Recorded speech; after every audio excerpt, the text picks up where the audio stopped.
नमस्कार, आप देखना शुरू कर चुके हैं स्टार्टअप मंत्र। मैं हूं आपके साथ प्रशांत पांडे और स्टार्टअप मंत्र के एक और एपिसोड में आज हम दो अलग अलग स्टार्टअप वर्ल्ड, स्टार्टअप इकोसिस्टम के बारे में जानकारी लेंगे।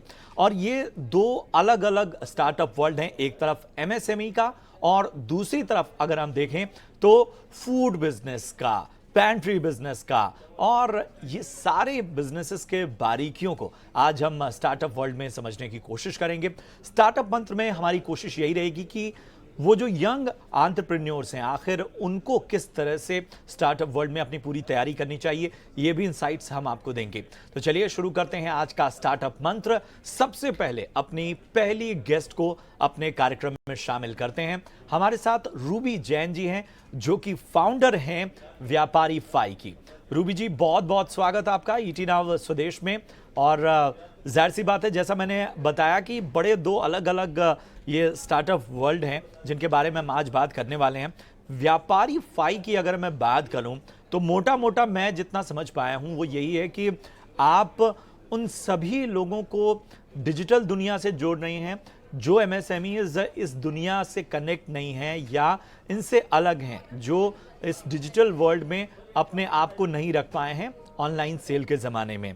अब अगर हम इस पूरे सेक्टर के ग्रोथ को समझना चाहें, ग्रोथ के ट्रिगर्स को समझना चाहें, तो ज़रा बताइए कि वो कौन से हैं। Thank you so much for having me here. बहुत ही सिंपल ग्रोथ मेट्रिक है मेरे हिसाब से। एक सबसे पहला है payment volume. I come from the payment industry, पिछले 20 साल से पेमेंट इंडस्ट्री में है। और if the payment numbers are increasing for any ecosystem, आप credit card, debit card, UPI, कोई भी पेमेंट मोड में अगर पेमेंट हो रही है तो उसका रिफ्लेक्शन इस बात का है कि सेल्स हो रही है मर्चेंट की। और अगर मर्चेंट की सेल्स हो रही है तो मर्चेंट की ग्रोथ हो रही है। That is one very strong metric. The other metric is credit. अगर क्रेडिट बुक पे आ रही है, अगर बैंक्स लोन्स देना, if the loans are increasing by banks और एनबीएफसीज, तो लोन जो यूज कर रहा है वो अपने खर्चे के लिए यूज नहीं कर रहा है, वो बिजनेस बढ़ाने के लिए यूज कर रहा है। These are very strong indicators in the MSME space for the fact that the MSME business is growing. तो बिल्कुल पेमेंट वॉल्यूम, लेन देन और डिजिटल लेन देन के ज़माने में ये जो पेमेंट वॉल्यूम का ग्रोथ है वो बहुत मायने रखता है और यही इस इंडस्ट्री को ड्राइव करता है, और बाकी और भी अहम फैक्टर जैसा रूबी जी ने आपके सामने रखा। अब बात तो हो गई ग्रोथ की, अब इसके साथ आती है चुनौतियां, चैलेंजेस। रूबी जी ज़रा बताइए कि आखिर कौन से चैलेंजेस फेस करने पड़ते हैं, और इस इंडस्ट्री का एक ओवरव्यू भी रखिए कि आखिर किन बातों से ये पूरी इंडस्ट्री चलती है। आज के दिन में ना बहुत ही सबसे बड़ी, सबसे इंटरेस्टिंग चैलेंज ये है, और चैलेंज पे आने के पहले आपको थोड़ा सा लैंडस्केप बताते हैं। कुछ इंडिया के नंबर्स हैं जो शायद हम सबको पता है। India is one of the fastest growing economies, हम सब जानते हैं। इंडिया में यूपीआई ने वर्ल्ड रिकॉर्ड बनाया है in the number of digital transactions, which reflects the fact that India के कंज्यूमर्स डिजिटल जा चुके हैं। Indian on social media is also one of the highest. 600 million two 800 million का figure quote किया जाता है जो इंडियंस हैं, जो सोशल मीडिया में है या इंटरनेट कंज्यूमर्स हैं। ये एक साइड पिलर है कंज्यूमर्स का। दूसरा साइड जो गवर्नमेंट भी बोलती है, बहुत रिपोर्ट्स में हम पढ़ते हैं, ओएनडीसी की रीसेंट रिपोर्ट में भी है कि इंडिया के एसएमई 63 टू 65 मिलियन है, मतलब 6 crore small businesses in India हैं। और इधर पे 800 मिलियन कंज्यूमर्स हैं। You see the gap of the 60 million, that 63 65 million MSMEs that are there, less than 5% are having a website which is active. तो ये जो कंज्यूमर है जो ऑनलाइन जा रहा है और जो ऑनलाइन खरीद रहा है, वो उस तक तो ये वेबसाइट के बिना वाले मर्चेंट्स पहुंच ही नहीं पाते हैं। तो उनकी सबसे बड़ी चैलेंज ये होती जा रही है कि जिस रेट में कंज्यूमर ने डिजिटल को ऑफ टेक किया है, उस रेट में क्या एमएसएमई वहां आ पा रहा है? वो अपने व्यापार को अपने मोहल्ले से शहर तक, शहर से इंटरनेट की दुनिया से बाहर तक क्या लेके जा पा रहा है? और अगर नहीं, if he is not where the consumer is, then that itself is is big challenge. मतलब बहुत सारे टेक्निकल जवाब भी शायद इस बात के होंगे, बट कोई भी इंसान बिजनेस करता है बिकॉज अपनी सेल्स करना चाहता है। सेल्स के लिए कंज्यूमर तक पहुंचना चाहता है। कंज्यूमर तक पहुंचने का रास्ता थोड़ा सा अलग हो गया है। पोस्ट कोविड ये बहुत ही अलग हो गया है, because as we all know the consumer offtake of digital has significantly grown, but our merchants are not ready there. और पता है जवाब मतलब what the merchant needs to do, सिर्फ वेबसाइट बनाना एक्चुअली उसका जवाब नहीं है, या सिर्फ इंस्टाग्राम में आ जाना भी उसका जवाब नहीं है।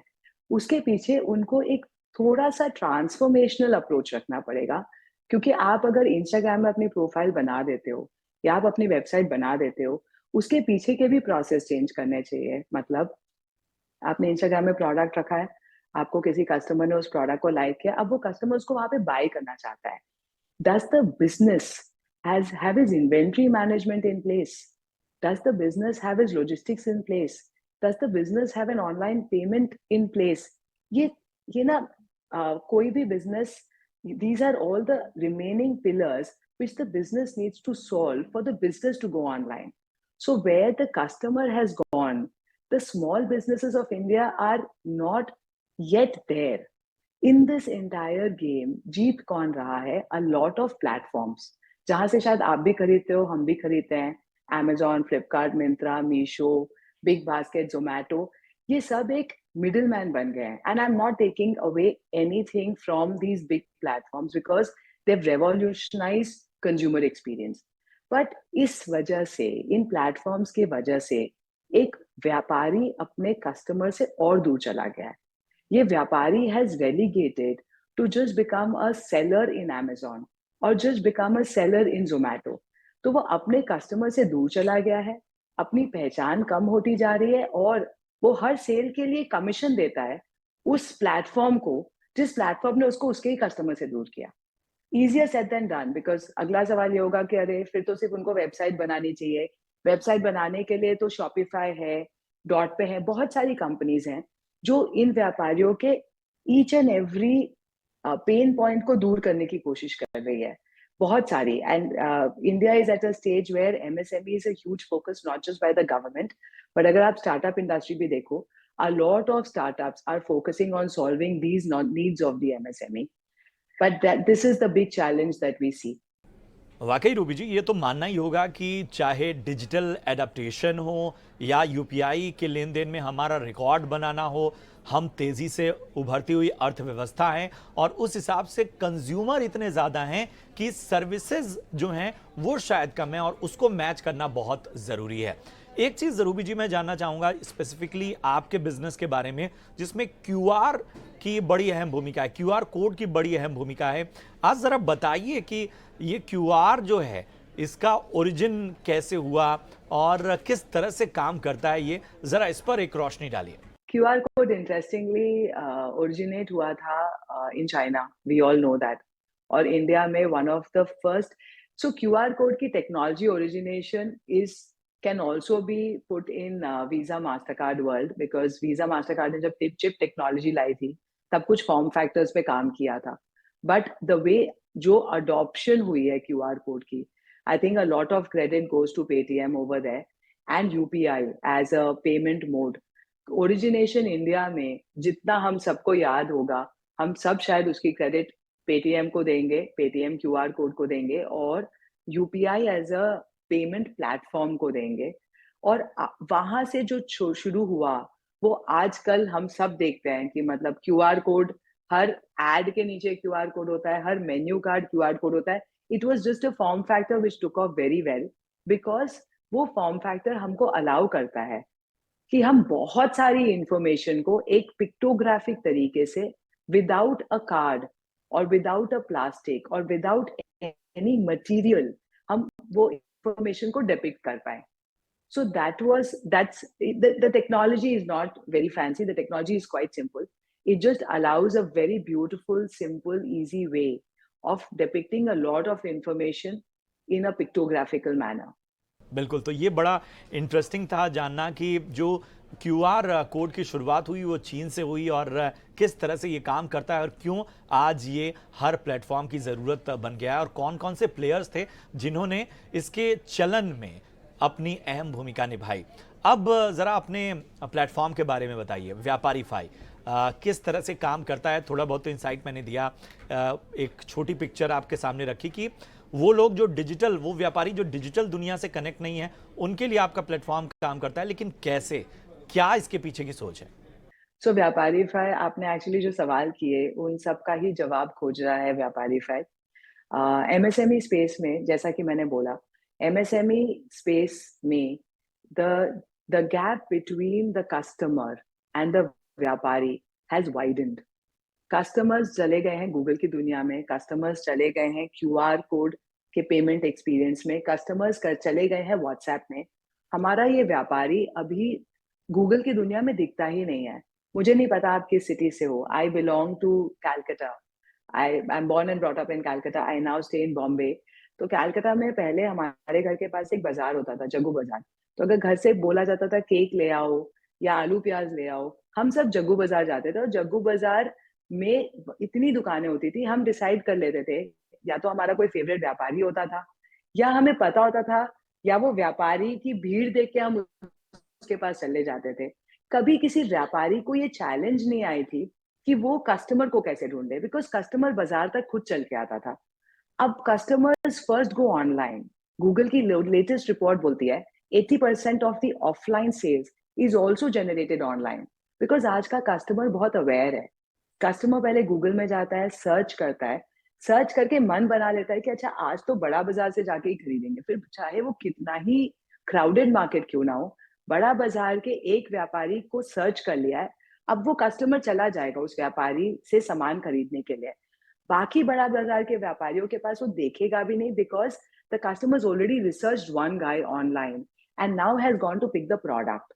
सो while the customers have gone online, the merchants, ये जो लोकल व्यापारी हैं, अगर ये बिजनेसेस उस गूगल सर्च में फीचर नहीं होते हैं, या किसी भी इंस्टा प्लेटफॉर्म, कोई सोशल मीडिया प्लेटफॉर्म जहां उसका कस्टमर है, अगर ये व्यापारी वहां नहीं दिख रहा है, तो ये व्यापारी उस कस्टमर को लूज कर रहा है। और ये सब डेटा हम सबके पास है। पर सेकेंड गूगल पे सर्च हो रही है, पर second. And these businesses are losing every such search and every such customer which is searching or trying to find the business. अगर आप आज गूगल कर लो बेस्ट गजक नियर मी, या best street shop in Wadala, या बेस्ट फैशन डिजाइनर इन वडाला, हम search ऐसे ही करते हैं।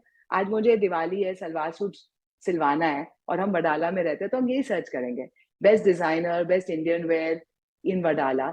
अब अगर उसमें निधि जैन कुमार बुटीक का नाम नहीं आया, या नेमा गजक कुल्फी का नाम नहीं आया, तो रूबी को तो पता ही नहीं चला ना कि वो बिजनेसेस भी हैं। जो नाम दिखेगा उनमें से एक को रूबी सर्च करेगी और चली जाएगी और अपना सामान खरीद लेगी। या फिर अगर कुछ भी वडाला में नहीं दिखा, तो अमेज़न में जाएगी, बिग बास्केट में जाएगी और खरीद लेगी। ये जो चैलेंज है, इसकी वजह से व्यापारी, जो हमारे एक्चुअल ट्रेडिशन ऑफ इंडिया है, whether you call it painting, whether every business, the country, we as a country are a fabric of so many products, art, artisan skills. All of that are dying because हम उस मिठाई वाले से expect करते हैं कि वो तो गूगल पे भी आना चाहिए, और ना केवल गूगल पे आना चाहिए, उसका गूगल पे सुंदर दिखना चाहिए, उसके कस्टमर्स के रिव्यू होने चाहिए, ये सब उसके पास होना चाहिए, जो कि उसके लिए करना मुश्किल है। Vyaparify as a platform is trying to just do very simple 3 things. उस कस्टमर की एक सिंगल डिजिटल आइडेंटिटी बनाना, उस कस्टमर को गूगल के हाइपर लोकल, उसी के लोकेलिटी सर्च में फर्स्ट पेज पे दिखाना, ताकि कस्टमर्स जहां है वहां वो व्यापारी दिख पाए।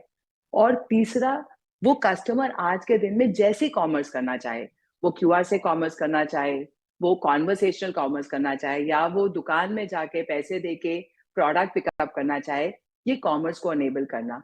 सो व्यापारीफाई's objective is to give every SME a single digital identity, get them hyper locally discoverable online and enable commerce.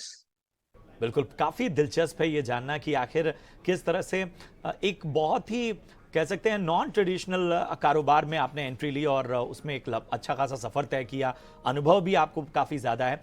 अब चूंकि इस अनुभव का लाभ जो है वो यंग लोग जो हैं, यंग एंटरप्रेन्योर्स, वो लेना चाहेंगे, और वो बहुत सारे लोग आपको देख रहे हैं, सुन रहे हैं। ऐसे यंग लोगों को, युवाओं को क्या सलाह होगी आपको, आपकी, और क्या उन्हें मार्गदर्शन आप देंगी? बहुत सिंपल है। कोई भी एंटरप्रेन्योर, कोई भी, and I am a Jain and I belong to a business community, तो घर में इतने बिजनेस चलते हैं, मैंने देखा है हर बिजनेस पैशन से शुरू होता है, और अगर वो बिजनेस मरता है तो सिर्फ इस दुख से मरता है कि वो बिजनेस लॉस में चला जाता है। There is no other reason why most businesses shut. हम हर एंटरप्रेन्योर वेदर फीमेल और मेल को यही बोलेंगे, do not get do not get bogged down on a daily basis, but review yourself and your revenue constantly. Because ये नहीं बोलते बिना खर्च के तो रेवेन्यू नहीं आता, आप बिजनेस खड़ा नहीं कर सकते, लेकिन the eye of the ball should not happen. Startup world में ना हम सब ने वैल्यूएशन इतनी सुन ली है, इतनी पढ़ ली है कि सब बिजनेस को लगता है कि हम तो स्टार्टअप है, हमें तो कोई वीसी फंडिंग देगा और उस फंडिंग को हम खर्च करेंगे। नहीं, द मूल मंत्र ऑफ एनी बिजनेस, आप बिजनेस करते हो कोई पैशन के लिए, लेकिन आप फाइनली पीएनएल फोकस जरूर होने चाहिए, और PNL focus will make sense only when you are customer focus. So हर एंटरप्रेन्योर को मेरा सिर्फ एक ही रिक्वेस्ट है, be in the shoes of your customer, and if you can live the life of your customer, see the benefit that your product will give to the customer, experience it yourself.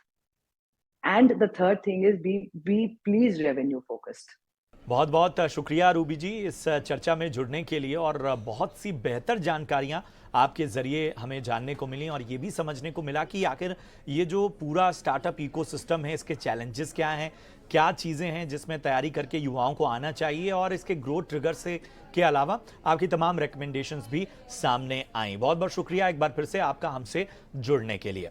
चलिए, ये थी Ruby जी।